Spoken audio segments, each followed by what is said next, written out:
বিপজ্জনক অবস্থার কারণে বিলোনিয়া মহুরী ব্রিজ সংলগ্ন দুইটি বিল্ডিংকে সিল করে দিল মহকুমা প্রশাসন।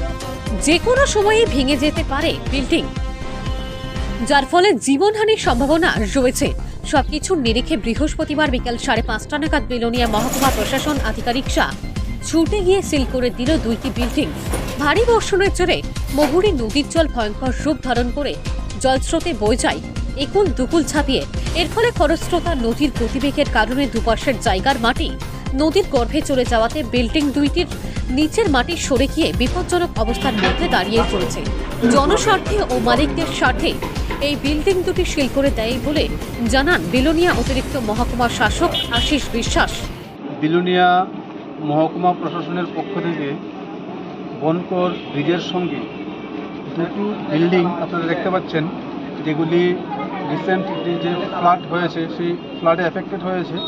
বিল্ডিংয়ের নিচের মাটিগুলি নদীর স্রোতে সরে গেছে এবং দুটো বিল্ডিংই বিপজ্জনক অবস্থায় ঝুলছে, যে কোনো সময় ভেঙে পড়তে পারে এবং জীবনের ঝুঁকি হতে পারে।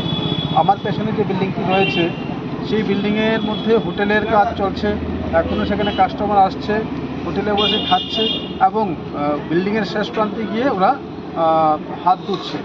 তো সেই অবস্থায় আমরা দেখলাম যে এভাবে যদি চলতে থাকে যে কোনো সময় অ্যাক্সিডেন্ট হতে পারে। সেই নিরিখে সেই অবস্থায় দাঁড়িয়ে আমরা তাদেরকে নোটিশ ইস্যু করলাম যে বিল্ডিংগুলি যতক্ষণ অবধি রেকটিফাই করা না হবে ততদিন অবধি বিল্ডিংগুলি বন্ধ থাকবে এবং আমরা আজকে বন্ধ করে দিয়ে যাচ্ছি। এছাড়া তিনি আরও জানান, যতদিন না পর্যন্ত বিল্ডিংগুলি সংশোধন না হচ্ছে এবং বিপজ্জনক অবস্থা থেকে মুক্ত সার্টিফিকেট না পাচ্ছে ততদিন পর্যন্ত বিল্ডিংগুলো বন্ধ থাকবে বলে জানান অভিযুক্ত মহকুমা শাসক। এছাড়া এই দিন ছিলেন ডিসিএম সনদ দেওয়ান, ডিসিএম সঞ্জয় শীল ও অরিজিৎ পাল সহ অন্যান্য আধিকারিকরা। Bureau report, KCP live.